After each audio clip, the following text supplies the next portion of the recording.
Okey, pagi. Apa khabar? Alright, jatuh bangun saya dalam bisnes. Okey. So, sebelum tu saya perkenalkan diri saya lah. Nama saya Wahid bin Abdul Rashid. Saya merupakan founder lah kepada Green Matrix. So, dekat belakang saya ni adalah saya punya office. Signboard pun tak nampak sebab apa, lindung dengan pokok tu kan. Okay, Green Matrix ni apa? Green Matrix ni kita adalah platform tempahan kereta sewa lah, di mana kita membantu pelanggan kita ni untuk mendapatkan perkhidmatan kereta sewa. Okay, saya start bisnes kereta sewa ni daripada tahun 2006 lah. Masa tu saya masih lagi bekerja sebagai tutor lah dekat universiti dekat Sarawak. So sebab kenapa saya mulakan bisnes kereta sewa, masa saya bekerja tu saya ada masalah kewangan, saya ada masalah hutang kan. So saya start bisnes kereta sewa untuk tambah pendapatan lah. Dan alhamdulillah bisnes kereta sewa tu dia berkembang sampailah pada tahun 2011 saya decide untuk berhenti kerja lah. So saya start 2006. Saya mula bisnes kereta sewa dengan 2 buah kereta. 2011 saya berhenti kerja. So daripada situ saya start fokus buat bisnes kereta sewa. Alright.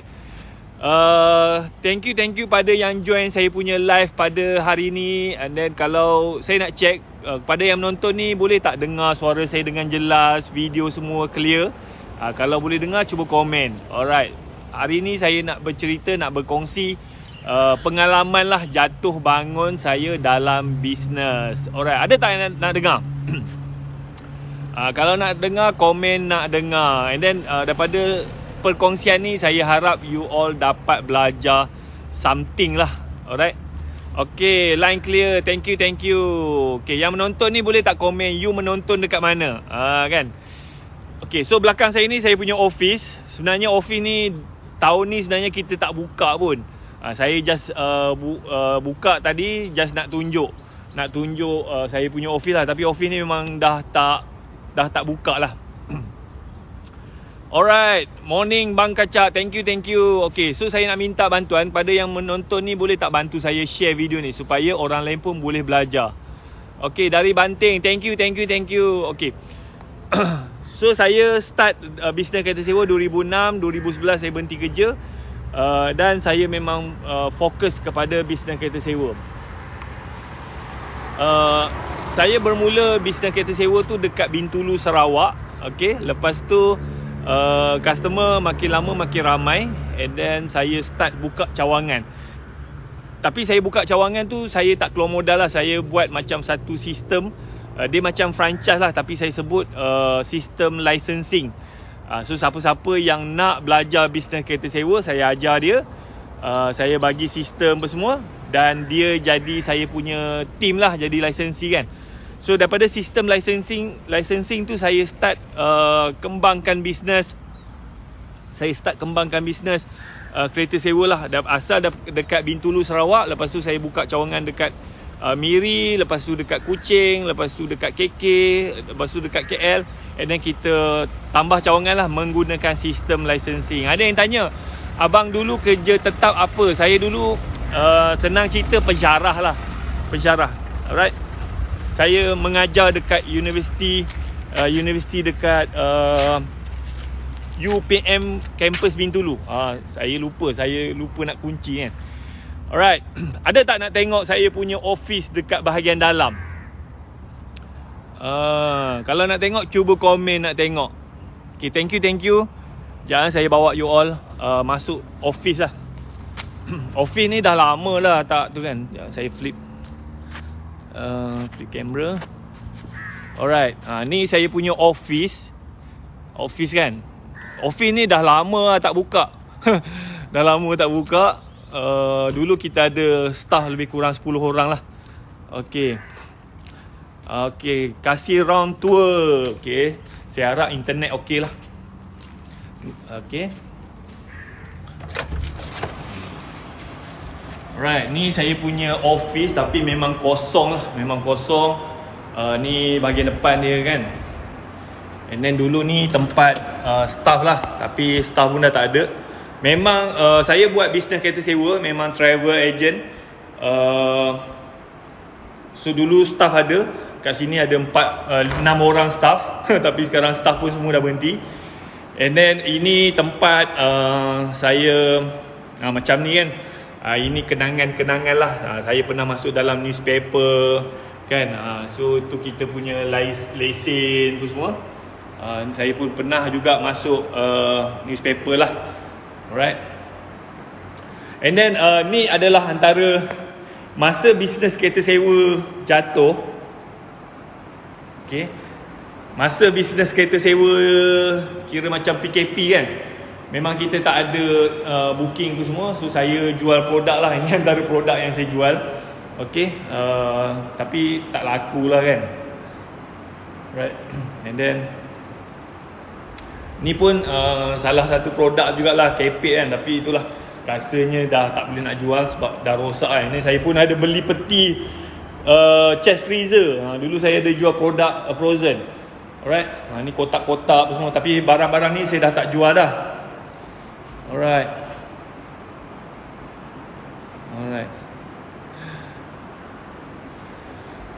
Okay, so dekat belakang ni kita macam, saya buat macam billboard lah. Kita akan buat live kat sini tapi staff pun dah tak ada. Alright, ni saya punya office lah. Alright. Hoodie, saya tak ada jual hoodie. Saya punya office lah. Alright. Hoodie, saya tak ada jual hoodie. Okay. So ni bahagian belakang. Nampak tak saya punya office? Alright. Besar. Office ni kosong. Memang tak pakai. Bayar bulan je. Bayar je. Tak ada aktiviti lah. Alright.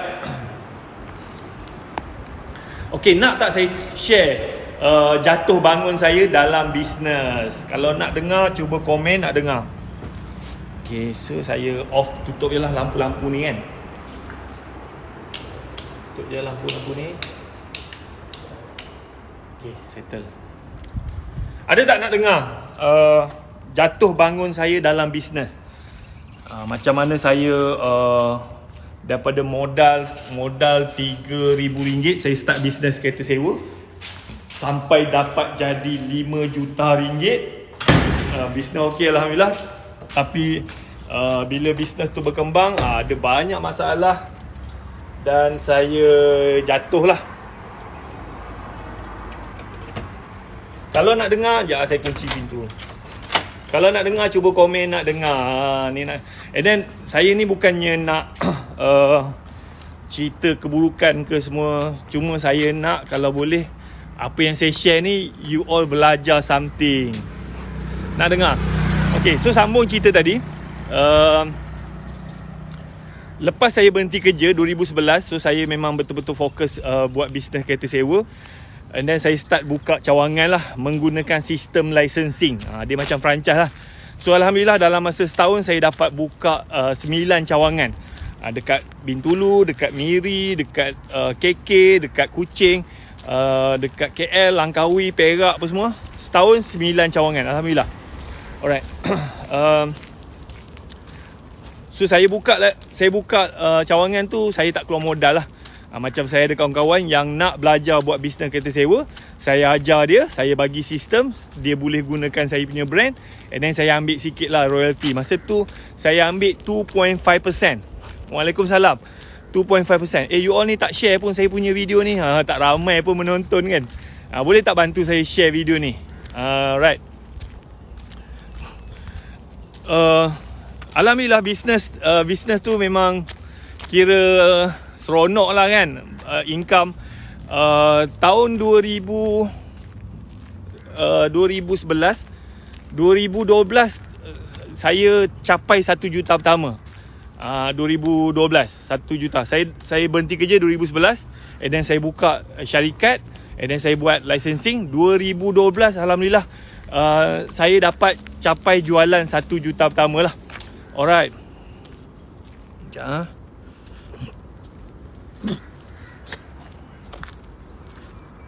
Okay. And then 2013 jualan tu meningkat kepada 1.7 juta, Alhamdulillah. Okay, lepas tu 2014 sale naik jadi 4 juta. Alhamdulillah. So bila income tu bertambah, saya punya royalty tu bertambah lah. Lisensi pun makin ramai kan. And then 2015 jualan kita dapat dalam 5 juta, Alhamdulillah. Alright. So saya nak capai 5 juta tu saya ambil masa dalam 9 tahun lah. Saya start bisnes kereta sewa 2006, modal RM3,000, beli 2 buah kereta, sewakan, dan bisnes tu berkembang sampailah tahun 2015 kita punya jualan 5 juta. So sebelum tahun 2015 tu bisnes tu memang seronok gila lah. Saya dapat bantu banyak customer, saya dapat sediakan peluang bisnes kepada ramai orang kan. So memang best lah. Saya pun income pun daripada beberapa ribu saja sebulan, naik jadi sampai berpuluh ribu lah, Alhamdulillah. Okay, so bermula masalah ni, bisnes saya ni start ada masalah pada tahun 2015. Nak tahu tak apakah masalah yang saya hadapi? 2015 start masalah. Ada tak nak tahu? Kalau nak tahu, komen nak tahu. Alright, you all ni mendengar tak saya punya sharing ni? Okay. Jauh saya jalan-jalan tiba-tiba dahaga, minum air dulu. Nak tahu? Okay, thank you. Sekejap minum dulu. Tiba-tiba dahaga. Sorry tangan kiri. Nak tahu juga. Alright. Okay, kalau 2015 tu, kalau you all ingat lah, so macam Malaysia ni kita dikenakan GST kan. Saya tak salahkan GST lah. GST tu bagus. Cuma dia bagi impact kepada saya punya bisnes. And then saya pun sedar benda ni selepas beberapa tahun GST diperkenalkan. Okay, so macam mana GST ni bagi impact dekat saya punya bisnes? Okay, yang pertama, sebelum 2015 bisnes saya very simple. Orang nak sewa kereta, bayar dekat saya punya company, and then kita declare lah berapa cukai yang kena bayar kan. Lepas tu saya ada banyak lisensi. So lisensi ni kalau customer nak sewa kereta dengan diorang, lisensi ni just customer boleh bayar duit dekat lisensi, and then lisensi ni dia kira berapa sale dia sebulan, and then they just bagi saya 2.5%. Very simple. Tak payah ada complicated punya sistem kan. And then nanti diorang kira lah berapa cukai yang diorang nak kena bayar. Very simple sebelum GST. Tetapi selepas GST diperkenalkan, so kita dah tak boleh nak buat bisnes cara macam tu. So duit tu semua kena masuk dalam account company. Dia sebab apa kita nak keluarkan tax invoice kepada pelanggan. Kalau kita tak buat tax invoice, kalau customer tu report, kita akan kena penalty lah. Okay, so bila jadi macam tu, saya kena inform lah dekat lisensi. Okay, sekarang ni kita tak boleh customer bayar direct kat you, and then you declare berapa, and then baru you bayar cukai. Sekarang ni duit semua kena masuk dekat HQ. HQ kena keluarkan tax invoice. Lepas tu kena bayar berapa GST. Lepas tu balance tu HQ ambil sikit, and then bakinya barulah saya punya lisensi tu ambil lah kan. Okay, nampak simple, tetapi tuan-tuan, bila kita GST diperkenalkan, saya kena, sebab benda tu kena ada sistem tau, kena ada satu software untuk manage benda tu. Alright, so sistem tu saya kena bayar setahun RM12,000. RM12,000. Kenapa mahal? Sebab apa? Saya ada banyak lisensi. So setiap lisensi ni dia kena ada account dia sendiri. So macam sistem tu kita kena bayar dekat satu company lah. So lagi banyak user dalam sistem tu, lagi mahal lah kita kena bayar. So masa tu kita kena bayar setahun RM12,000, tuan-tuan. Sebelum GST, kita tak perlu ada sistem pun. Pakai Excel biasa pun boleh. So tak ada kos. Sekarang ni kos dah bertambah. Setahun 12,000. Okey, tu yang pertama. Yang kedua, bila duit tu masuk dekat company, macam dulu saya dengan isi saya yang manage bahagian account lah.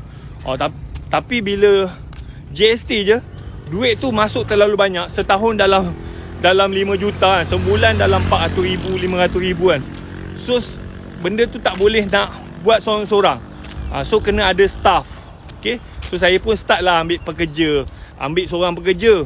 Lepas tu yang pekerja ni pun tak menang tangan. Tambah lagi sampai saya ada 4 orang staff yang jaga bahagian account. Alright. So bila saya ambil staff, so staff ni of course lah kita kena bayar gaji. Dulu sebelum GST, saya tak perlu staff pun. Isi saya je yang manage. Alright. So tak ada cost lah. Tapi bila GST tu, saya kena ada staff 4 orang yang jaga bahagian account. Sebab kerja tu terlalu banyak. Nak kena check duit masuk, nak kena buat tax invoice, lepas tu nak kena release payment, nak kena deal dengan custom, lepas tu nak kena check claim daripada lisensi. So kerja tu banyak gila. Alright. So saya perlukan 4 orang staff yang handle bahagian account. So masa tu satu orang staff gaji lah dalam 1,500. Alright, 1,500 kali dengan 4, maknanya saya kena spend sebulan RM6,000 untuk gaji staff. RM6,000 kali dengan 12, maknanya RM66,000. Campur dengan apa, software apa semua kan, dah RM12,000 kan. So dekat situ saya punya kos dah jadi RM70,000 lebih lah, dekat RM80,000. Alright, so tak apalah, kita pun cuba usahalah macam mana, sebab government yang tetapkan kan. Okay. So kos saya dah bertambah. So bila kos bertambah, saya punya margin tu jadi kecil lah. Masa sebelum GST, saya hanya charge royalty 2.5%. So bila saya kira-kira, 2.5% ni memang tak cukup. Memang tak cukup nak cover kan. So saya pun terpaksa discuss balik dengan saya punya lisensi. Macam kira bergaduh juga lah. Minta naikkan lah. Sebab apa, kalau tak naikkan, saya jadi negatif. Alright. So bincang-bincang, dapatlah naik royalty tu kepada 3%. Sebenarnya 3% tu pun still tak cukup. Saya still lagi negatif. Sebab overhead tu jadi bertambah lah. Alright. Okay, so bila so saya punya keuntungan tu makin kecil. And then satu lagi, bila saya ada staff, kan, so kita kena ada bayar KWSP lah untuk staff kan. Kalau tak bayar, kalau staff tu report, memang kita kena kan. So tambah lagi kos lah. Memang untuk KWSP ni kita potong daripada gaji pekerja, tetapi company pun dia kena contribute juga. So dekat situ kos tu bertambah lah. So saya punya profit tu makin kecil lah. And then macam saya masa sebelum PKP kan, memang pening kepala lah tuan-tuan. Memang kalau you all jadi business owner kan, kalau you biasa urus company kan, memang you mungkin you akan hadapi benda ni lah. Saya macam boleh dikatakan setiap hari lah KWSP mesej, call, tanya mana payment. Saya masa tu dah lah, kira macam kita punya untung pun dah tak banyak kan. Hari-hari KWSP call, mesej WhatsApp, macam ugut lah. Kalau tak bayar ni, kita nak kenakan penalty. Kalau tak bayar ni, kita nak bawa ni ke mahkamah apa semua kan. Aduh, kata saya, Allah, memang stres gila. Ada tak sesiapa kat sini yang pernah run business, run company, dia ada pekerja, business dia tu struggle, lepas tu you KWSP duk call you, minta bayar apa semua kan. So macam KWSP ni, dia kalau boleh, tak apa, pekerja tu mati ke buluh, tak ada gaji pun tak apa, janji tiap-tiap bulan kena bayar. Kalau business owner memang faham lah benda ni kan. Saya memang stres lah masa tu kan. Staff yang bahagian account dah 4 orang. Lepas tu yang programmernya dengan bahagian sale, marketing pun semua. Total saya ada staff ada lebih kurang 10 orang lah. Oh, masa tu pening kepala lah nak bayar dia orang punya KWSP apa semua kan. Tapi tak apalah, kita usaha juga bayar. Sebab kita nak follow kan apa yang government tetapkan. Dulu very simple lah, business saya very simple.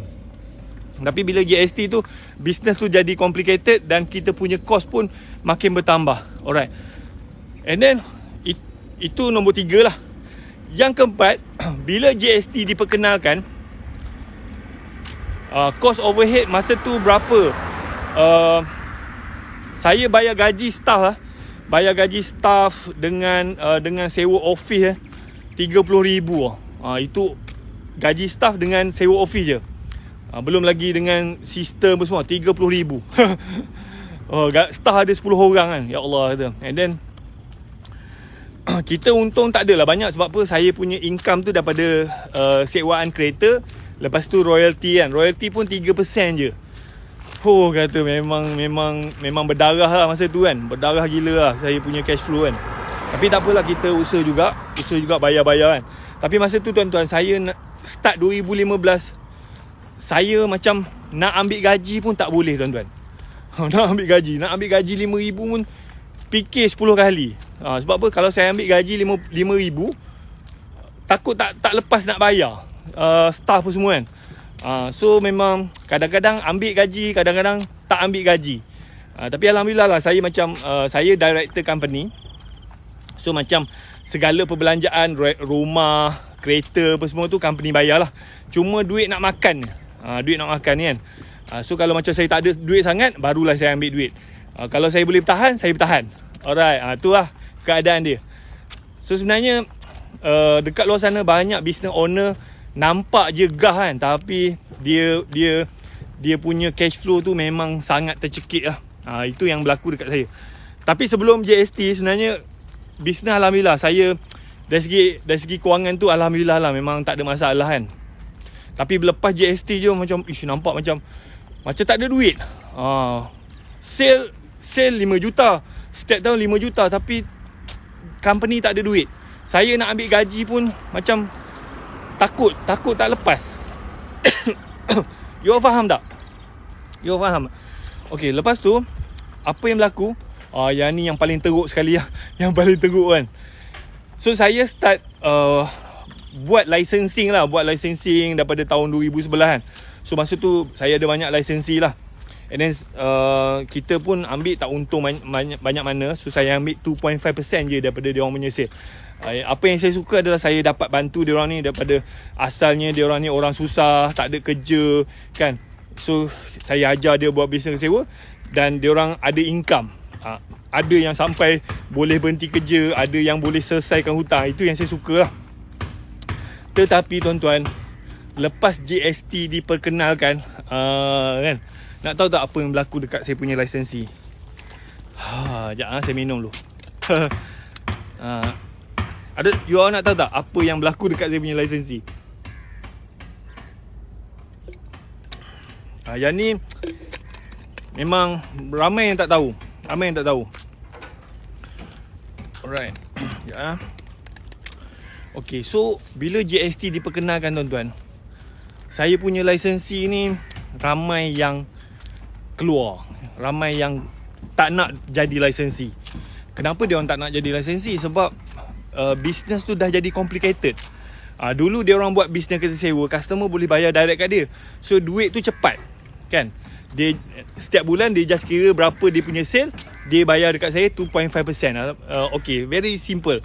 Tapi bila GST diperkenalkan, duit kena masuk dekat company, and then kita kena buat tax invoice, lepas tu kita kena bayar GST 6%, lepas tu kita pun kena ambil 3%, and then balance tu baru kita bagi dekat diorang lah kan. So proses tu kadang-kadang kita expect seminggu boleh settle lah, tapi disebabkan kerja tu terlalu banyak, dia dragging sampai 2 minggu, 3 minggu. And then kita punya cash flow pun dah tercekik masa tu. Kita pun dah macam dapat duit, bayar, kita pun tak mampu nak bayar dia orang. So macam lisensi saya ni, macam bila payment tu lambat apa semua, dia orang tak nak lah. Dah lah kena potong itu ini, lepas tu payment lambat apa semua kan. Dia banyaklah saya punya lisensi keluar tuan-tuan. lisensi saya keluar kan. Itu yang berlaku lah. So memang celaka betul lah GST ni. But you all setuju tak? Macam kerajaan dia cakap GST bagus, tapi itu impact dia kepada company saya lah. Company lain tak tahu. So kos bertambah, saya punya license. So macam bisnes saya bina tu lepas 2015 runtuh. And then adalah lisensi baru masuk apa semua. Dia orang join, dia belajar, dia pandai, dia keluar. Belajar, pandai, dia keluar. So bisnes saya memang struggle. Kan? So ada menteri cakap GST bagus. Tapi sebenarnya kalau macam company yang kecil-kecil macam saya, memang GST itulah yang membunuh lah. Macam mana saya sebelum GST saya dah ada banyak lisensi. Saya dah bantu ramai orang yang daripada tak ada income kan, struggle apa semua, dan dia orang boleh ada income. Okay, tapi bila GST je dia orang pun meninggal. Tak tahan. Tapi benda ni kita tak cerita kat luar lah kan. Nanti orang cakap kita ni anti kerajaan, tapi itulah realiti tuan-tuan. Kan? Saya pun runtuh sebab GST. Tipu bagus kan. Okay. So bila saya punya lisensi tu asyik keluar. So macam saya punya bisnes tu tak boleh nak sustain tau. Okay. And then saya pun macam mana nak buat kan. Tapi Alhamdulillah lah, walaupun pelbagai dugaan cabaran tu, booking tu sentiasa ada dan sentiasa bertambah. Masalahnya bila lisensi saya ni asyik keluar kan, booking tu banyak, saya pula tak cukup lisensi, tak cukup supplier. So saya pun naik pening kepala. Macam contohnya, kalau dalam satu hari tu kita dapat 100 booking kan, 100 booking, saya hanya boleh confirm 30 je booking. 70 booking lagi tak boleh. Sebab apa? Tak cukup. Lisensi saya ni masuk keluar. Sebab apa? Dia orang pun tak tahan dengan GST. Baik dia orang keluar buat sendiri. Kan? GST lah bagus sebab tax dia kena audit setiap 3 bulan. Memang leceh tapi akan bagi kelebihan kat negara. Betul. Tapi saya share ni, saya tak kata GST tu tak bagus, tetapi dia bagi efek kepada company saya. Dulu tak ada GST, memang saya punya business tu very simple. Tapi bila GST tu, business tu jadi complicated. Kos bertambah, saya punya lisensi semua keluar. Saya pun tak boleh nak tahan dia. Tak boleh nak tahan dia orang kan. So dia orang nak keluar, dia orang pun tak tahan. And then macam setahun start pada GST tu, tak silap saya bayar GST lah. Memang saya bayar. Saya bayar lebih kurang 200,000 setahun untuk GST. Setahun untuk GST saya punya sale dalam 5 juta setahun. Setahun 5 juta. So kali dengan 6 lah. 5 juta kali dengan 6 dalam 300,000 lah. Tapi dia dalam 250,000 macam tu lah. 250,000 saya setiap tahun saya bayar dalam 200 ke 250,000 GST. Memang Alhamdulillah saya bayar GST. Cuma saya punya profit tu jadi kecil lah. Kan? Jadi kecil.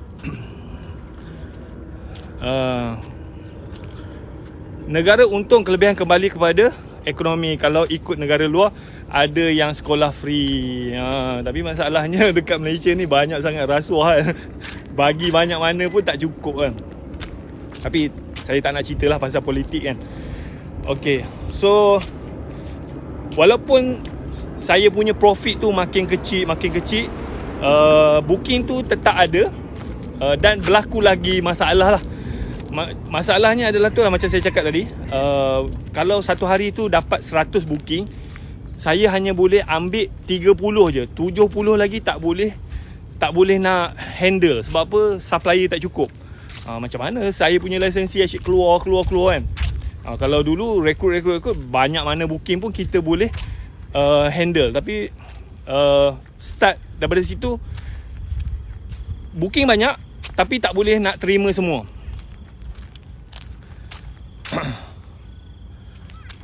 Bang, bisnes kereta sewa ada niat nak teruskan ke atau kembangkan kembali. Sekarang ni saya tak ada staff, saya tak ada pekerja.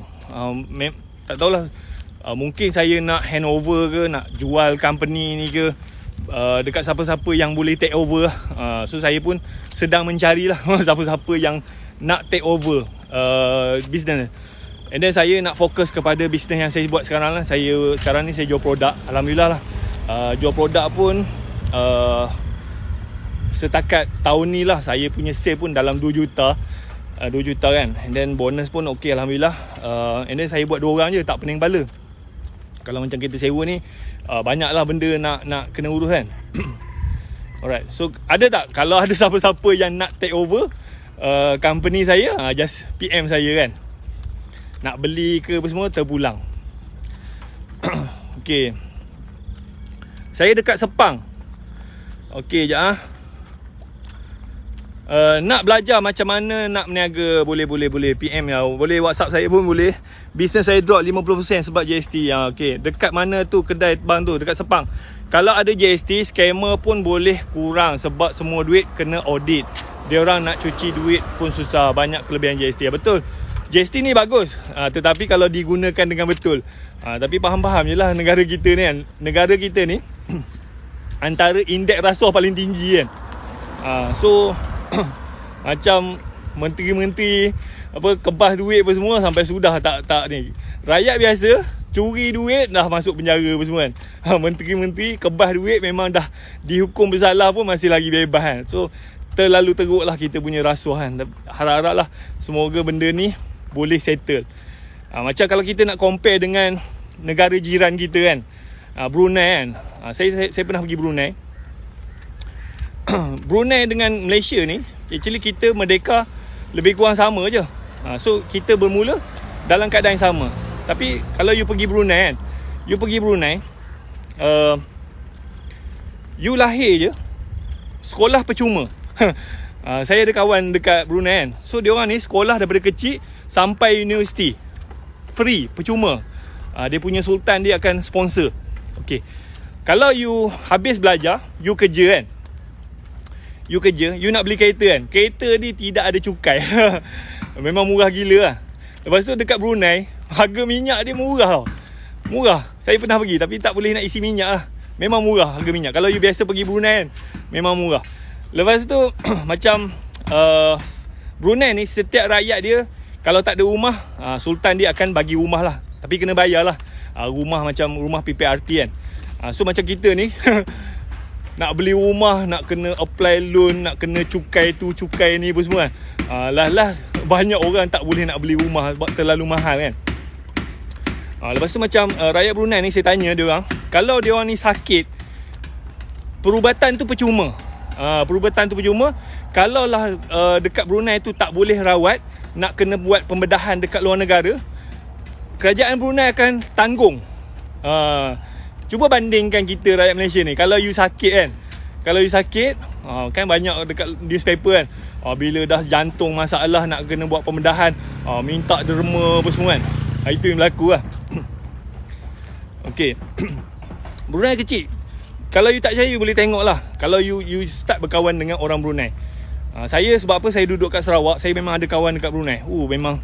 Memang saya pun ada kawan yang bekerja kat Brunei. So memang jauh beza. And then dekat Brunei dia tak ada tax tau. Dia tak ada tax. And then Brunei ni dia punya sumber dia minyak je. Minyak je kan. Macam Malaysia ni kita ada minyak, kita ada balak, kita ada sawit. So banyak. Tapi duit tu ke mana kan. Rakyat nak sekolah, masuk universiti kena buat PTPTN. Nak beli kereta kena cukai. Kalau sakit kena pergi hospital, kena beli medical card takaful kan. Nak beli rumah, memang kalau gaji 3,000 tu tak payah cerita lah kan. Memang tak boleh beli rumah lah. Sebab apa dia jadi macam tu? Sebab pemimpin rasuah. Banyak duit kita ni kena kebas. Macam Brunei, dia tak ada Perdana Menteri, dia tak ada Sultan. Dia tak ada macam politik lah. Dia hanya ada Sultan je. Macam Sultan ni, segala kekayaan tu dapat ke dia, Sultan ni belanjalah sikit apa semua. And then Sultan ni pun dia pandai, dia invest. Dia dia melabur. So duit tu dia gunakan untuk kebajikan rakyat dia. And then macam saya pun pernah ada satu ada satulah kawan saya ni, dia mesej saya, dia nak jual tanah dekat Sabah kot. Tanah tu besar gila. So check, siapa punya tanah ni? Rupa-rupanya tanah tu Sultan Brunei punya, dekat Sabah kan. Kan.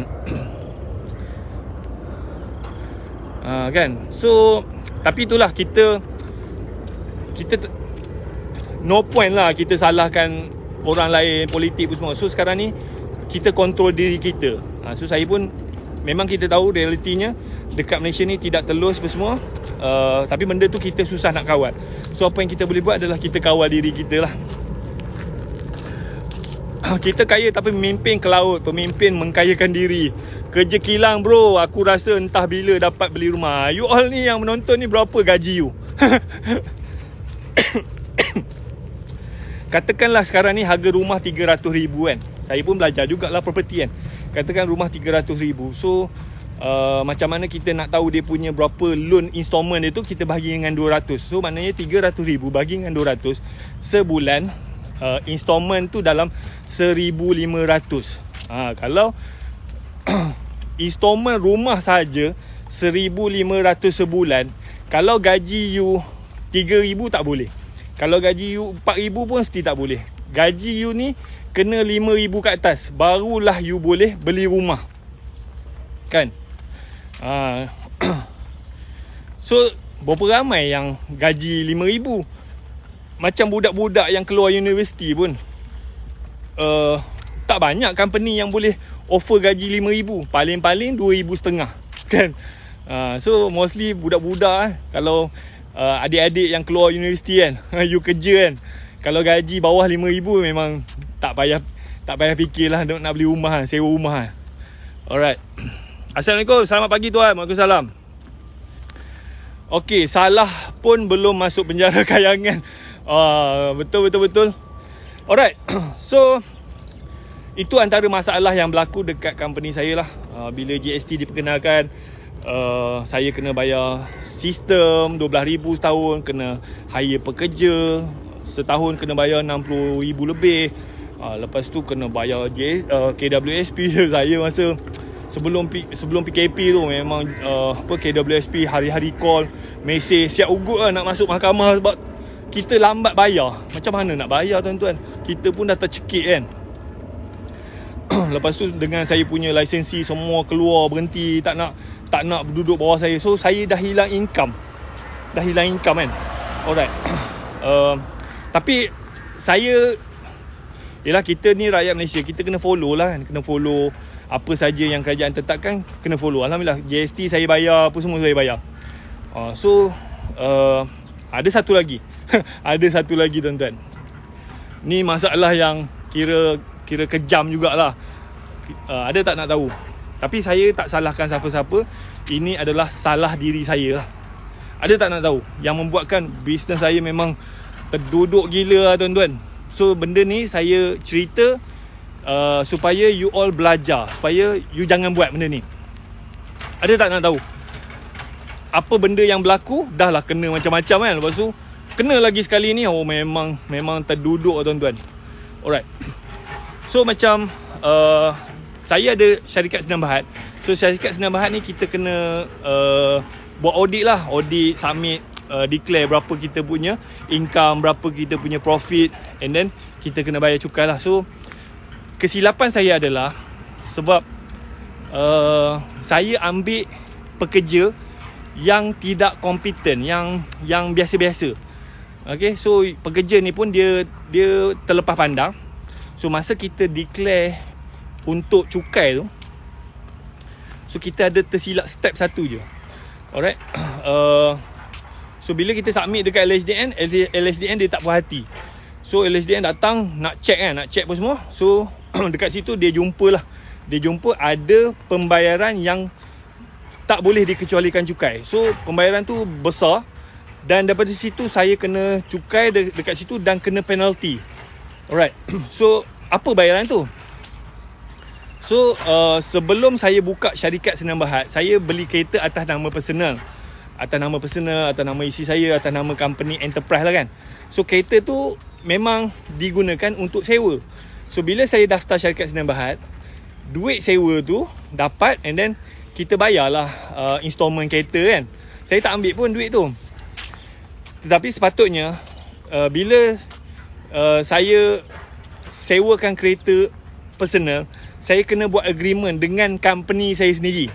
Mengatakan saya sewa kereta ni dekat company ni, and then company ni tolong bayar installment. So benda tu kita terlepas pandang. Kita tak buat benda tu. Bila kita submit, LHDN cakap okay, bayaran kereta-kereta ni tidak boleh dikecualikan cukai. So kita pun merayu-merayu, LHDN tak nak dengar, dan dia charge saya cukai apa semua dengan penalti lah RM230,000. Kalau you macam mana? RM230,000 tu tuan-tuan, you boleh beli rumah cash sebiji tau. You boleh beli rumah sebiji cash. Saya kena penalti dengan LHDN RM230,000. Ni apa 2015 punya audit. You rasa macam mana? Okay, so saya pun alamak, macam mana ni aku, duit ni bukannya aku pakai pun, duit ni memang aku bayar untuk kereta sewa kan. Tapi benda tu tidak boleh dikecualikan cukai. Sebab apa? Tidak ada agreement. Kita tersilap kat situ je. Okay, so saya pun merayu. So nak tahu tak apa yang berlaku selepas saya merayu tu? Kan, ini zaman-zaman apa, bosku ni. Kerajaan memang gila-gila nak cari duit kan. Zaman-zaman apa, 1MDB kan. Ada tak nak tahu? Kan, saya merayu, saya dah kena penalti RM230,000. Salah saya jugalah, silap declare, silap tu. Tapi itulah, tak adil lah LHDN charge macam tu kan. Saya merayu tuan-tuan, LHDN naikkan penalti jadi RM270,000. You rasa macam mana? You rasa apa? Asalnya penalti tu RM230,000. Bila saya merayu, penalti tu naik jadi RM270,000. So kalau you jadi saya, you nak merayu lagi ke tidak? Saya memang terdiam lah. Macam mana aku nak merayu? Kalau aku merayu lagi naik kan. Sebab apa? LHDN ni dia nak senang kerja lah. Kalau kau nak settle cepat, kau bayar je. Kalau kau banyak songeh, dia akan korek. Kalau dia jumpa, dia naikkan. Kan. So saya memang terduduk tuan-tuan, and then LHDN bagi arahan dekat saya kena bayar penalti tu secara ansuran. So runding saya dapatlah kena bayar dalam 36 bulan installment. Sebulan tuan-tuan saya kena bayar lebih pada RM7,000. Saya nak ambil gaji sendiri pun RM5,000 pun kadang-kadang fikir 100 kali kan. Ni tiba-tiba saya kena bayar RM7,000 dekat LHDN. Dan benda tu tak boleh runding. Kan? Dia alasan tu dia naik kan sebab dia tak nak saya merayu lagi. Dia tak nak pening kepala. Kalau saya merayu lagi, dia nak kena chair apa semua, dia tak nak buat kerja lagi. So dia nak tutup mulut saya. Kau nak, kau bayar. Kalau kau tak nak, aku korek lagi. So lagi tinggilah penalti. So saya pun terdiam lah. Itu reason dia. Alright. So inilah saya memang saya rasa, ya Allah, macam kenapa, apalah dosa aku, apalah salah aku kena macam ni kan. RM270,000 tuan-tuan, boleh beli rumah sebiji cash lah. Saya nak ambil gaji sendiri RM5,000 pun tak boleh. Ini tiba-tiba saya kena bayar dekat LHDN setiap bulan RM7,000. Macam buat kerja free je. Gila betul. And then saya pun keluarlah cek, bayar. Saya sempat bayar 6 bulan. Lepas tu saya pun mesej lah kawan saya. Kawan saya ni dia Chinese lah. Nama dia Jimmy kan. Saya cakap, Jimmy, aku tak tahan lah Jimmy. Aku kena LHDN lah. Nak nangis saya kan. Lepas tu si Jimmy ni pun, dia pun pernah kena juga. Cukai kan. So saya tanya dia macam mana dia handle. Ada tak nak tahu macam mana si Jimmy ni handle? Nak tahu tak? Jimmy ni kawan saya tau, dia Chinese.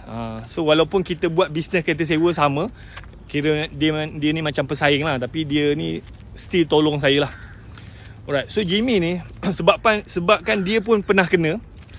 So dia tanya saya, Wahid, bila you dapat lesen daripada lesen pelancongan, lesen kereta sewa kan? Saya cakap, saya dapat lesen tu 2015. And then GST ni yang penalty ni tahun bila?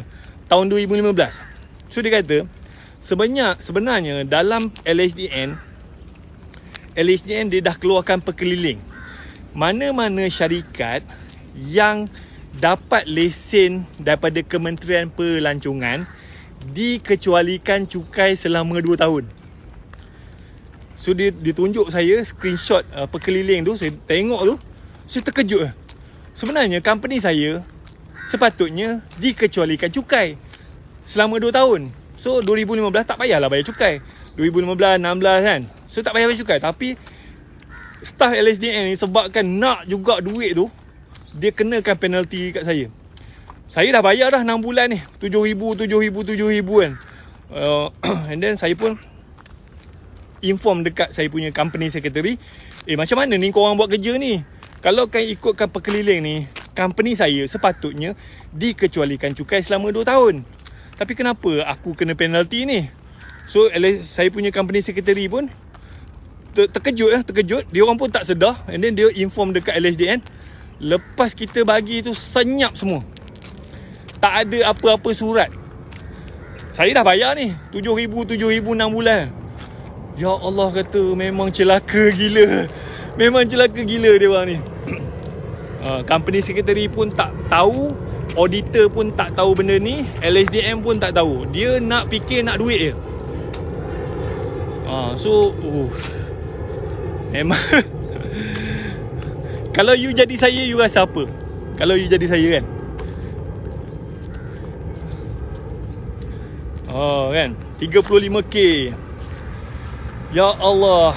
7,000 kali dengan 6 bulan saya dah bayar. Buta-buta je. Lepas tu bila saya report benda tu, semua tutup mulut, semua senyap. Tak ada reply, tak ada apa. Memang tak ada reply lah. Buat kerja tak jujur dan mana tahu nak duit je. Ya Allah, 35,000 kau boleh beli kereta sebiji cash. Kan? Ya Allah, kata. Okay, tu tak apalah, saya cuba settle bayar apa semua kan. Company dah struggle ni. Dah struggle apa semua kan. Lepas tu tapi Alhamdulillah lah, still ada rezeki. Company pun keep growing walaupun kita struggle apa semua. Tapi saya tak jangka tuan-tuan, datang lagi masalah. Bertubi-tubi. Duit nak claim tu tak tahulah. Saya pun dah tak ada staff, tak ada orang nak manage benda tu. So letak tepi dulu lah. Okay, tapi bang, saya terharu sangat-sangat. Okay, so bila you jadi usahawan ni, you kena kuat lah. You kena kuat. So macam-macam masalah dan kita jangan give up. So lepas kena tu, saya kena lagi, ada masalah lagi. Nak tahu tak apa masalah yang saya hadap?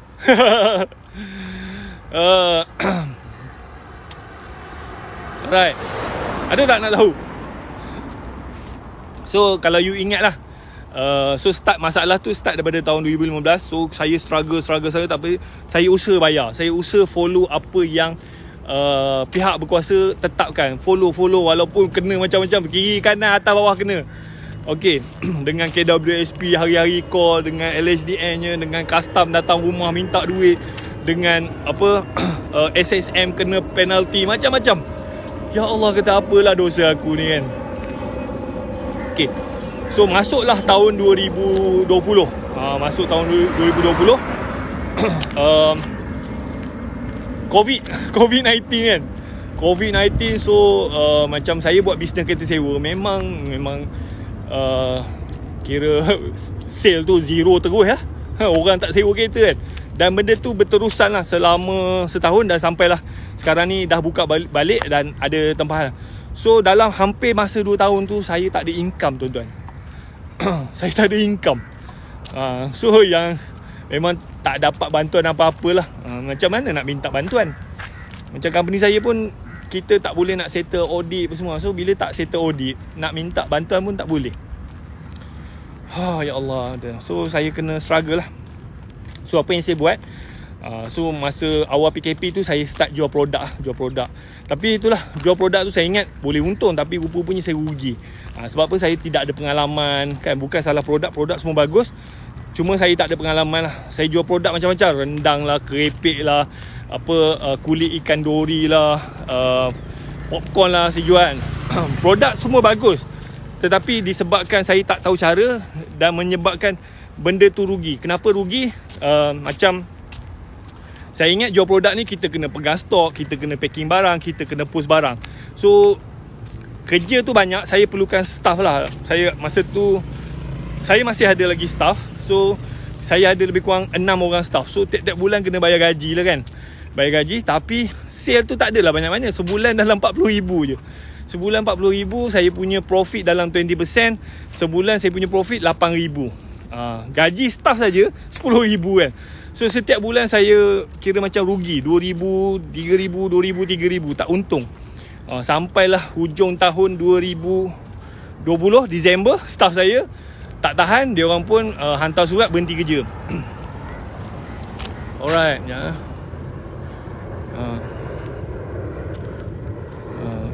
Tapi saya tak salahkan siapa-siapa lah, salah diri saya juga.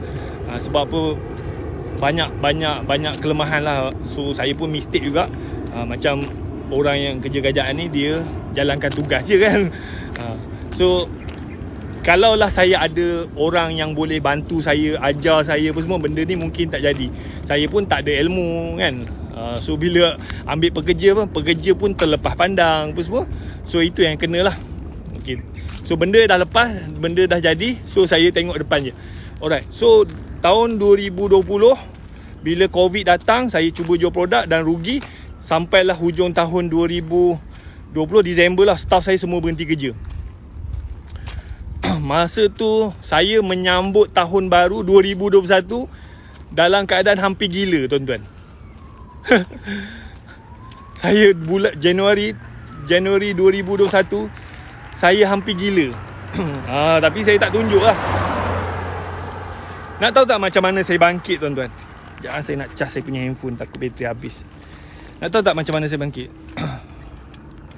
Saya betul-betul, tuan-tuan, saya mengamuk kat rumah. Saya jadi panah baran, saya termenung apa semua kan. Macam mana bisnes saya dah rugi, staff semua berhenti, saya jual produk rugi. Lepas tu saya dah start banyaklah orang saman saya apa semua kan. Saya kena saman, tuan-tuan. Ya Allah kata,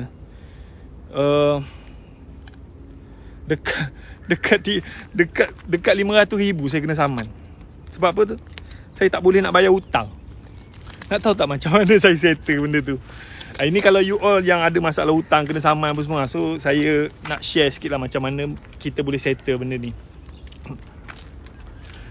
Ada tak nak tahu macam betul, tuan-tuan, saya bulan 1 tu macam saya macam nak gila. So kita dah, sekejap saya nak cas handphone. Ya Allah, dahaga pula. Alright. Thank you pada menonton, thank you pada yang share video ni kan. Hari ni alhamdulillah cuaca bagus kan. Okay, saya start bulan 1 tu saya start dapat surat saman apa semua kan. Surat saman tu bukannya daripada bank apa semua, daripada kawan-kawan juga. Sebab apa, masa saya buat bisnes sewa, kawan-kawan saya ni dia macam bagi modal untuk saya kira invest lah dalam company saya, and then every month saya bayar lah. So bila bisnes saya jatuh, saya tak boleh nak bayar. So diorang ni bila kita senang, tuan-tuan, dia datang kat kita nak berkawan lah, nak jadi partner lah. Bila kita jatuh, dia tak support pun kita, dia saman kita lagi. Memang celaka betul kan. So saya kena saman, masuk court apa semua kan. So saya pun macam mana aku nak bayar, aku bisnes pun dah jatuh, dah tak ada income kan.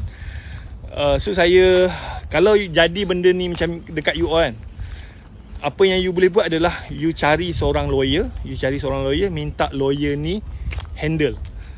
So you bayarlah sikit dekat lawyer tu, and then lawyer ni dia akan berbincang dengan orang yang minta hutang tu lah. So itu yang saya buat lah. So saya benda-benda yang tuntutan hutang apa semua ni, saya minta lawyer saya tolong manage benda ni. So lawyer saya pun alhamdulillah dia tu kawan saya. Dia tak charge satu sen pun tuan-tuan. Dia ya Allah, berapa nak kena bayar ni tuan? Tak apa tuan, sekarang ni tak payah bayar dulu. Tak payah bayar. Saya tolong tuan, bila tuan dah okey baru kita bincang. So dekat sini tuan-tuan, bila kita jatuh kawan-kawan yang betul-betul dia akan tolong kita. Tapi kalau kawan-kawan ni datang kat kita, dia just nak ambil kesempatan kan, dia ni akan lari. So yang lawyer ni memang kawan saya. Time saya jatuh, dia tolong saya. So saya cakap, okay, ada orang ni minta hutang apa semua, boleh tak contact dia, bincang macam mana kan. So dia pun tolong saya. And then so macam tu lah. Benda tu tak settle lagi. Betul lah, kawan hanya ada.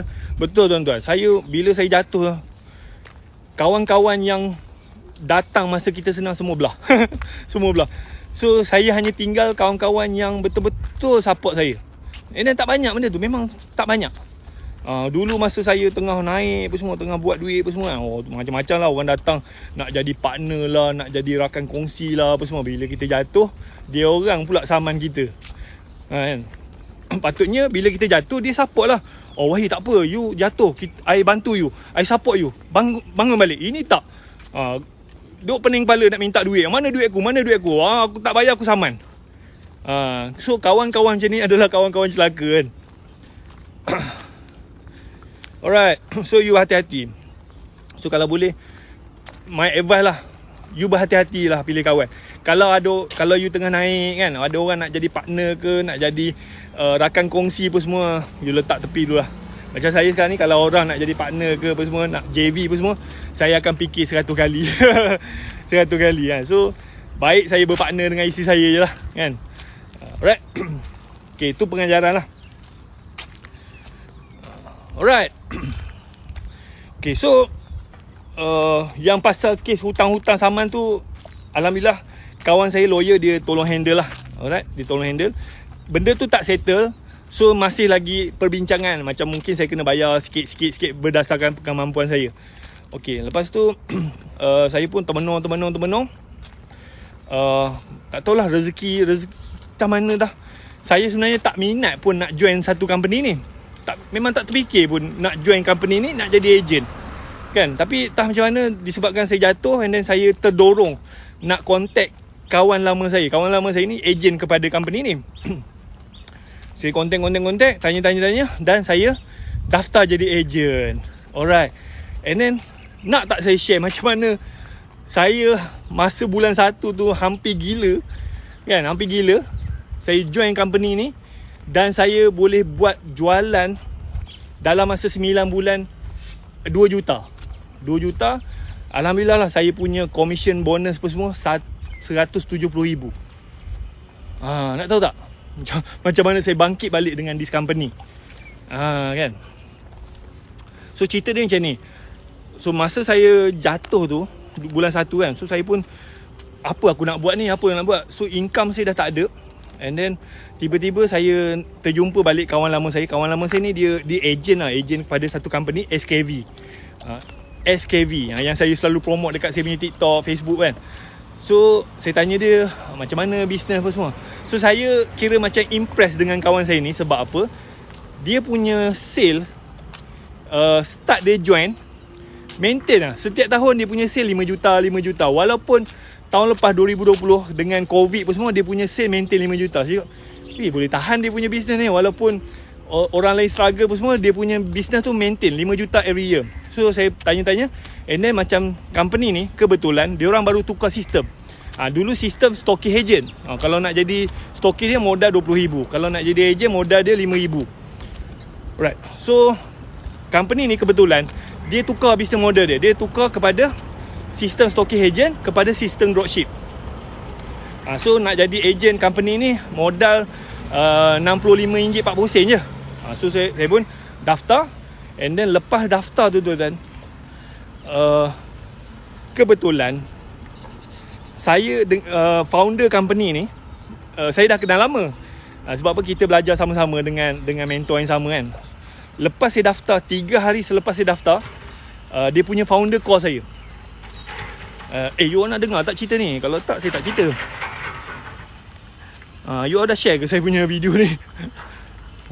Saya nak share macam mana saya join company ni daripada zero, and then saya boleh buat sales sekarang ni. Alhamdulillah, sebulan saya punya sale 800,000. Ada ke yang nak tahu ni? Kan, kalau nak, mungkin ada yang belum tahu lagi kan, mungkin ada belum tahu lagi, so saya share. Alright, so saya join. Lepas 3 hari saya join SKV, tiba-tiba founder dia call saya, Puan Katika lah, Puan Katika call saya, Wahid, you join saya punya company lah? Ya puan. Datang saya punya office, saya nak explain pasal kita punya business. So saya pun hari tu juga saya ingat lagi, saya dipanggil pergi ke office SKV 18 Februari 2021. Saya daftar 15 bulan Februari, and then SKV founder dia call saya suruh datang office dia 18 bulan, 3 hari. Saya memang tak tahu apa-apa pasal produk dia. Saya pergi sana, and then dia punya founder dia, Puan Katika dengan Dr. Syed, kira macam coaching saya. Dia ajar sejarah, dia ceritalah pasal sejarah SKV, apa produk dia jual, apa business model dia. Saya coaching tu daripada pukul 12 tengah hari sampailah pukul 6 petang. And then sebenarnya masa saya pergi jumpa founder SKV tu, sebenarnya saya tak ada duit, tuan-tuan. Saya tak ada duit. Dalam poket saya ada RM27 je. RM27 dalam akaun bank saya. Saya nak isi minyak, saya biasa isi minyak, saya pakai debit card kan. So kalau kita isi minyak, minimum dalam kad tu kena ada RM200. Saya nak isi minyak, tak boleh nak isi minyak. Tapi nasib baiklah minyak dalam kereta tu ada lagi. So duit dalam poket saya ada RM27. Duit dalam akaun bank saya tak sampai RM200. Itu keadaan saya. Dalam akaun company ada duit, tapi saya tak berani nak ambil. Sebab apa? Bisnes saya dah jatuh. Saya ada dalam 16,000 dalam akaun company, tapi nak belanja tak berani. Sebab apa? Saya tak tahu berapa lama saya perlu bertahan. Duit tu lah saya nak gunakan untuk saya survive. Alright. So saya pergi jumpa founder SKV. Sebenarnya ramai tak tahu, saya jumpa founder SKV dalam keadaan duit dalam poket saya, dalam dompet saya ada RM27, dan dalam akaun bank saya tak sampai RM200. Dalam akaun company ada RM16,000, tapi saya tak berani nak belanja. Sebab apa? Duit tu saya target saya nak gunakan sikit-sikit untuk saya survive. Duit saya ada property, tapi nak jual tak boleh, harga turun. Saya ada saham, nak jual tak boleh, harga saham turun. Kalau saya jual, saya memang rugi. Alright, so saya ada few lah, tapi benda saham-saham ni, rumah property ni nak jual tak mudah, tuan-tuan. Bang, jom join Kowe, InsyaAllah dengan izin Allah, murah sikit, InsyaAllah. Alright. So bila saya jumpa founder tu, founder ceritalah pasal SKV. Lepas tu dia cerita tentang produk, dia cerita tentang dia punya business model. So bila saya dengar dia punya business model, saya terkejut beruk. Ui, ini memang power gila business model SKV kan. Okay, nak tahu tak kenapa saya cakap power? Sebab SKV ni dulu asalnya dia gunakan sistem stocking agent, and then start tahun ni SKV dia tukar kepada sistem dropship. Maknanya siapa-siapa nak jadi ejen dia, modal dia RM65 40 sen. Tak payah pegang stok, training, bahan pemasaran HQ bagi. Lepas tu commission ejen dalam 40%. So saya tengok ni, gila ni, power gila. Saya faham tu sebab apa? Saya pernah tengok ada satu company dia menggunakan sistem yang sama. Alright, nak tak saya cerita macam mana kawan saya ni, dia gunakan sistem yang sama, jual baju kurung saja. Setahun dia punya jualan 100 juta. Nak bagi you faham. Nak faham. So bila saya jumpa SKV ni, dia cerita pasal dia punya business model. Ini power ni. And then saya faham sebab apa? Saya ada kawan, dia gunakan sistem yang hampir sama. Dia punya jualan tahun lepas 100 juta, jual baju kurung je. Kalau you biasa lalu dekat highway kan, you akan nampak billboard dia Sabela. Sabela. So Sabela ni dia tak ada kedai tu, dia just ada kilang buat baju. So Sabela ni masa tahun lepas dia ada 70,000 dropship. Sabela ni 70,000 dropship. Alright, so dropship, kalau nak jadi dropship Sabela, you just join dia punya Facebook group. And then saya tak tahu dia punya structure betul, tapi Sabela ni dia ada dua level dropship. So satu dropship biasa, satu lagi dropship VIP. Okay, kalau you nak join jadi dropship Sabela, you join je, tak payah bayar apa-apa. So you promote, orang bayar duit kat you. Contohnya baju tu harga RM100 kan, RM100. So customer bayar dekat you RM100. Contohlah commission you RM20. So you ambil lah RM20. Balance tu you bayar dekat Sabela. So Sabela dia akan siapkan baju tu, dia akan hantar dekat customer. Okay, so sistem Sabela ni dia orang modified sikit. Dia modified. So kalau you jadi dropship, sebulan kalau you boleh buat jualan RM10,000 selama 3 bulan berturut-turut, you akan naik pangkat. You akan jadi VIP dropship. VIP dropship ni dia punya commission dia jadi, yang ni contoh je lah, contoh. Commission dia tinggi sikit. Contohnya 30%. Kalau dropship biasa 20%. Kalau dropship VIP ni 30%. Tetapi VIP dropship ni dia bukannya fokus jual baju dekat end user. Fokus dropship VIP ni adalah rekrut dan training ejen baru. Sebab apa? Dia orang ni dah biasa buat 10,000 sebulan. Dia just fokus ajar dropship ni buat RM1,000 sebulan je. So ada satu case tadi, seorang ni dia memang power gila rekrutmen. Dia ada 1,500 dropship. 1,500 dropship bawah dia. Tapi dia dah lama lah, dia dah join Sabela dah 3 tahun kan. So saya dengar dia punya income, dia punya sale group dia, satu orang buat RM1,000. 1,500 dropship kali dengan RM1,000 berapa? Kan 1,500 kali dengan 1,000 berapa dia punya sale? Memang betul, ni real story. Sebab apa? Yang cerita ni kawan saya. Kawan saya dah jumpa dah dengan dia punya tu kan. 1,500 dropship kali dengan 1,000. Okay, 1.5 juta. 1.5 juta. And then VIP dropship ni dia punya commission dia tu sebenarnya 10% je lah kan, 10%. Cuba kali 1.5 juta kali dengan 10%, tuan-tuan. 1.5 juta kali dengan 10%. Berapakah dia punya profit dia? Cuba kira 1.5 juta kali dengan 10%.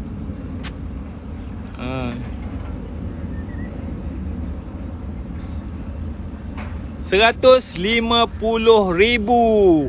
Alright, RM150,000. And then dropship dia ni tak payah ada kedai, tak payah ada kilang, tak payah jahit baju, tak payah packing barang, tak payah post barang. Dia hanya fokus rekrut training. Sebulan dia punya profit RM150,000. RM150,000.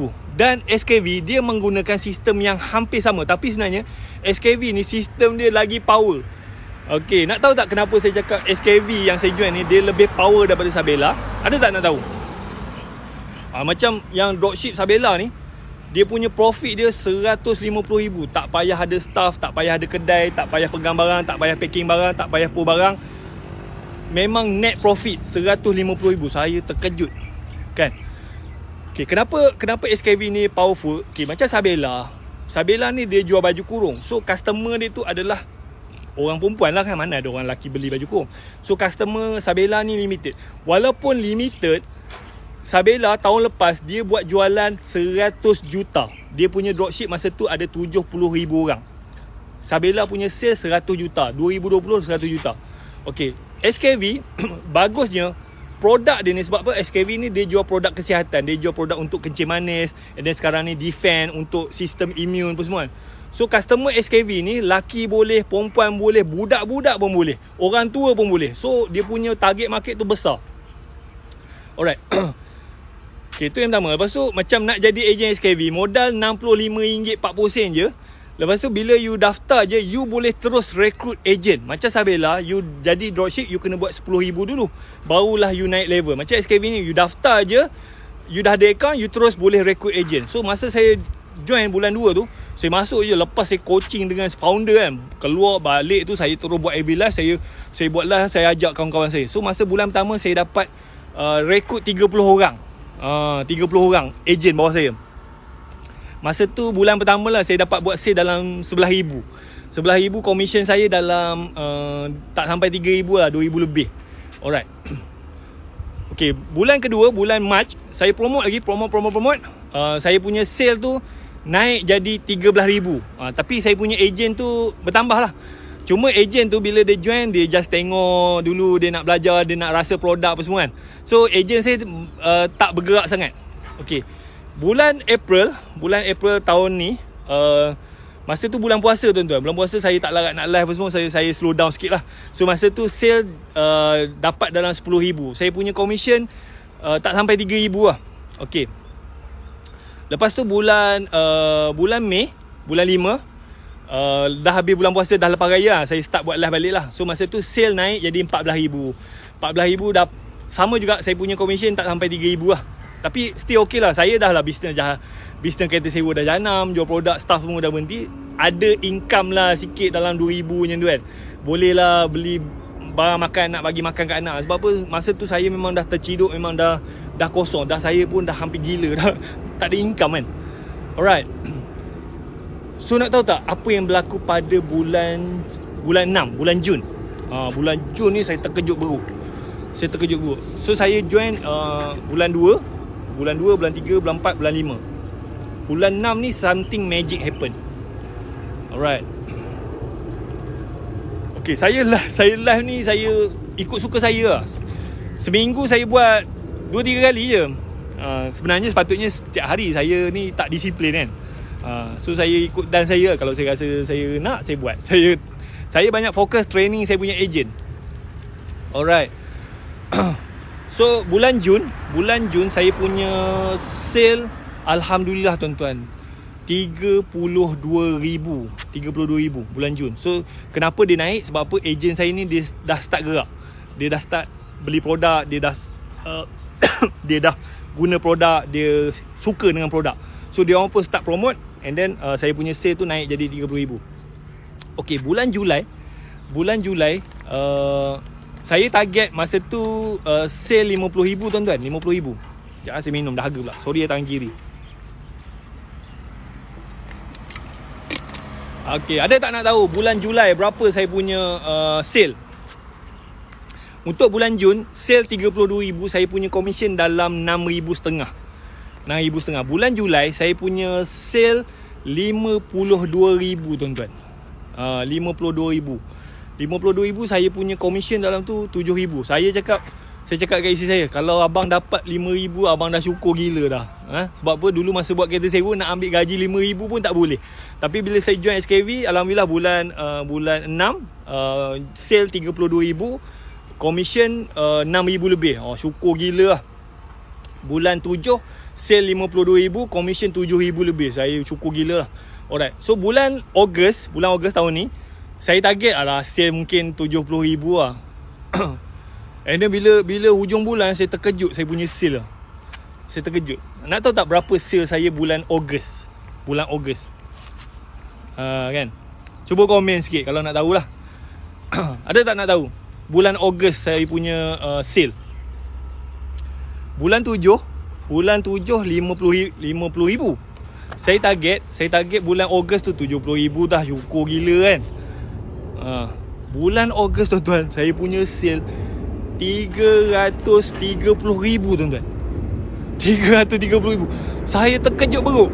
Gila, macam mana boleh naik? Sebab apa? Saya punya ejen tu dah ramai tau. Ejen saya dah start gerak. Ejen saya dah memang dah gila lah. Dia orang pun dah gila-gila pun semua. So bulan Ogos 330,000. Saya punya commission masa tu 40,000.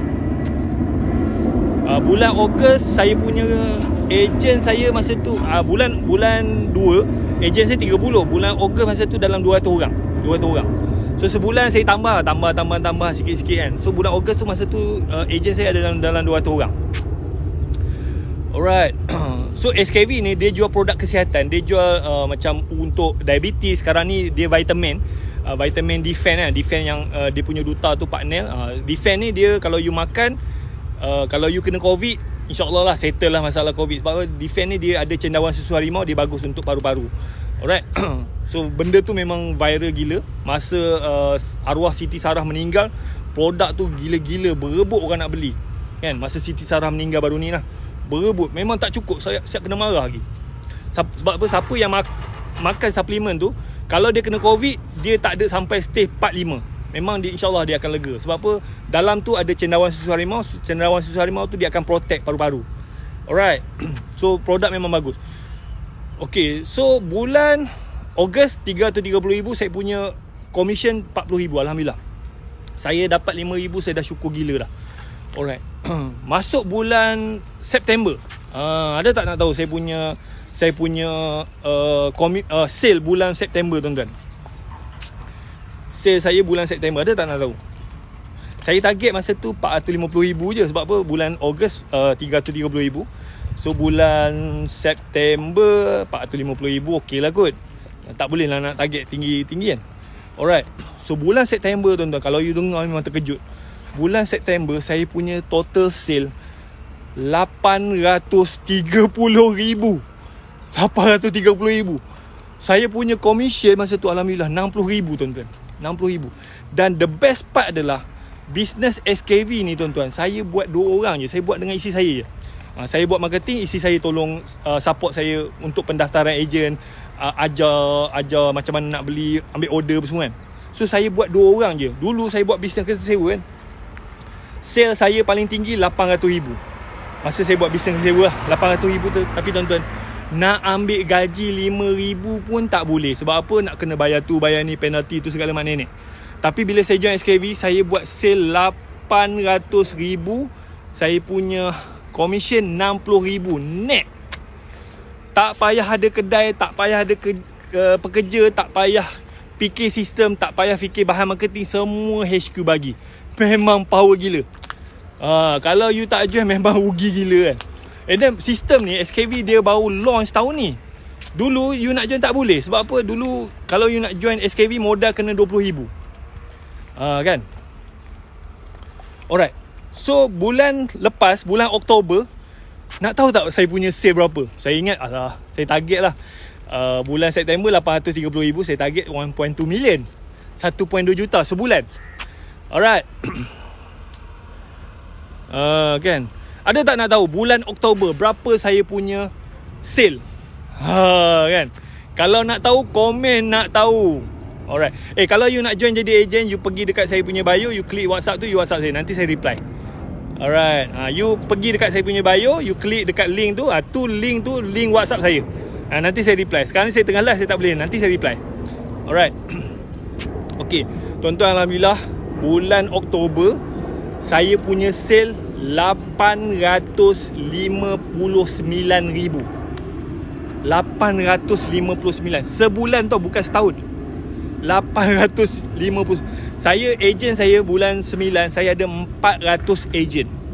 Ejen saya ni, dia orang pun dah ada ejen bawah dia orang. So dia orang ni dah gila-gila dah. Sebab apa? Dia nampak kan, dia nampak. Saya ada seorang ejen ni, cikgu sekolah, dia lelaki bini. Dia baru join je bulan 5 baru ni. Saya tanya dia berapa sale. Sale dia kata daripada bulan 5 dia join, sale dia 114,000. Dia punya commission dia 27,000. Bulan 5, 6, 7, 8, 9, 10, 6 bulan. 6 bulan sale 114,000, commission dia dalam 27,000. 27,000 bahagi dengan 6 bulan, berapakah dia punya net? Saya tak silap saya dalam 4,000 lebih. So commission cikgu ni sama macam gaji dia. Kan. Yes, alhamdulillah. So you boleh tengok dekat TikTok saya pun semua, memang ada video dia. So 859,000. Tapi saya punya commission drop sikit. Sebab apa? Personal saya kurang. Tapi still okey lah. Saya punya commission 47,000. Still okey lah. Sebab apa? Saya dapat 5,000. Saya dah syukur gila, tuan-tuan. Bulan lepas saya punya commission tu drop sikit, 47. Tapi saya naik. Dia sale tu kurang sebab apa? Bulan lepas ada problem Facebook, kita post kena ban pun semua. So banyak isu lah. Tapi alhamdulillah sale still lagi 859,000. Saya punya profit dalam 47,000. Tapi saya tak keluar kos apa-apa. Saya tak buat AB ad. Zero cost. Saya tak mandai AB ad. Kalau orang yang pandai ABS, dia boleh lah, dia buat ads apa semua, dah banyak lah. Saya tak pandai. Saya memang zero cost marketing. Alright. Okay. So daripada saya start join daripada bulan Februari sampailah bulan lepas, nak tahu tak berapa total sale yang saya dapat? Total sale lah daripada Februari sampailah bulan Oktober tahun ni. Kan, kalau dijumlahkan saya punya sale, saya kira-kira kan, SKV pun dikira, saya punya sale total 2.14 juta. 2.14 juta. Dan saya punya bonus lah, saya punya profit 177,000 tuan-tuan. 177,000 kalau bahagi dengan 9 bulan kan, maknanya sebulan saya punya income lah dalam 18,000. Saya alhamdulillah syukur. Saya tak perlu ada pekerja, saya tak perlu simpan stok, saya tak perlu packing barang, saya tak perlu ada kedai. Saya buat 2 orang je dengan isteri saya, alhamdulillah. So you all pun, kalau you ada masalah macam saya, struggle, ataupun you founder produk, business you tak okay apa semua, so kalau you berminat lah, you join jadi ejen SKV, kita buat sama-sama, insyaAllah. Macam SKV ni, produk dia tu memang, dia produk dia actually produk untuk kencing manis tau, untuk diabetes. So orang kena kencing manis ni, dia memang tak ada pilihan lain. Dia memang biasanya customer ni bila kencing manis, kaki dia nak kena potong. So dia akan cuba cari apa-apa suplemen yang boleh selamatkan kaki dia. So SKV ni, produk dia tu memang proven, memang boleh selamatkan kaki kena potong. Memang ada banyak testimonial. Dan orang yang buat produk ni doktor. Founder dia tu Dr. Syed. Founder dia tu doktor, memang pernah bekerja dekat hospital. So produk dia memang berkesan. Saya pun dulu saya ada masalah berat badan, saya guna produk SKV, alhamdulillah berat badan saya maintain. Dulu berat badan saya memang 81 kilo naik kan. Sekarang ni alhamdulillah berat saya bawah 75. Bang, official website SKV ada problem ke? Nak tengok tak boleh, lambat. Mungkin ramai sangat join kan. Website dia skv.com. skv.com kan. So mungkin ramai sangat pergi kan. So kalau you nak jadi ejen bawah saya, you nak saya ajar you klik dekat bio, you WhatsApp saya. Nanti saya reply. So yuran dia RM65.40. RM65.40. Untuk Semenanjung. Sabah Sarawak RM72.90. Kalau Singapura pun boleh, Singapura RM81. So you boleh jual produk ni dekat Malaysia dengan Singapura. InsyaAllah coming soon kita akan pergi ke Indonesia. Memang and then macam saya punya leader, nak tahu tak saya punya leader yang kawan saya ni, yang saya jumpa di bulan 2, dia punya sale dia berapa? Macam saya tak banyak, sebab apa, saya baru join je. Macam leader saya ni, nak tahu tak dia punya sale setakat bulan lepas, daripada Januari sampai bulan lepas? Ada tak nak tahu? Kalau nak tahu, komen nak tahu. Ada tak nak tahu? Saya punya leader ni, memang kalau you dengar, leader saya ni dia bukan founder tau, dia pun agent sama macam saya juga, tapi dia dah lama. Leader saya ni, dia punya sale, perempuan, anak 5 orang. Dia suami isteri dia join. Leader saya ni, nama dia Kak Nini. Dia punya sale tahun ni 28 juta tuan-tuan. 28 juta. Bulan lepas dia punya sale 9 juta. And then saya tanya dia, sebab apa, macam dia orang ni biasa commission dia orang tak share lah, tapi macam bulan September dia punya sale 9 juta. Nak tahu tak berapa dia punya kira macam profit dia? Sale dia 9 juta bulan September, bulan lepas pun sama juga 9 juta. Nak tahu tak berapa dia punya profit, net profit? Sebab apa, bila kita level sale makin tinggi, level kita tinggi, kita punya commission tu rendah lah. Tapi still okay lah. Ada tak nak tahu berapa saya punya leader ni? Dia punya sebulan dia punya sale dalam 9 juta. Nak tahu tak dia punya profit dia punya commission dia? Kalau you dengar memang terkejut. Saya punya leader very simple je, macam mak-mak orang je. Umur pun beza setahun. Dia actually, leader saya ni, dia senior saya dekat sekolah menengah dulu. Kan? So bulan lepas dia punya sales 9 juta. Bulan Oktober 9 juta. Bulan September pun 9 juta. Ini saya tanya lah, ni berapa kau punya profit kan? Profit dia tuan-tuan 250,000 net profit. Dia ada pekerja lah, tak ramai, tak sampai 10 orang pekerja dia. So tolak. Net profit dia 250,000. Tak payah pegang stok, tak payah post barang, tak payah ada macam dia ada staff lah kan. 250,000. Macam bulan ni dia dah pergi apa, dia dapat macam bonus lah untuk beli kereta kan. So dia nak beli apa, Range Rover. So ini saya punya leader dah join lama. Dia join daripada tahun 2017. So memang power. So you all pun, semua orang boleh, tapi macam you join, macam saya join, mula-mula saya join tu 4 bulan tu sale biasa-biasa je, 10,000 lah. Tapi saya buat promo, masuk bulan kelima baru meletup. So bulan ni insyaAllah doakan saya dapat buat jualan 1.2 juta. Alright, so kalau you berminat nak jadi agent semua, you klik dekat bio ataupun profile saya, you WhatsApp saya, nanti saya bagi detail macam mana. Alright, okay, so saya rasa itu saja untuk hari ni. Thank you very much. Thank you pada yang menonton, thank you pada yang share. Apa-apa WhatsApp saya. Okay, bye-bye. Assalamualaikum.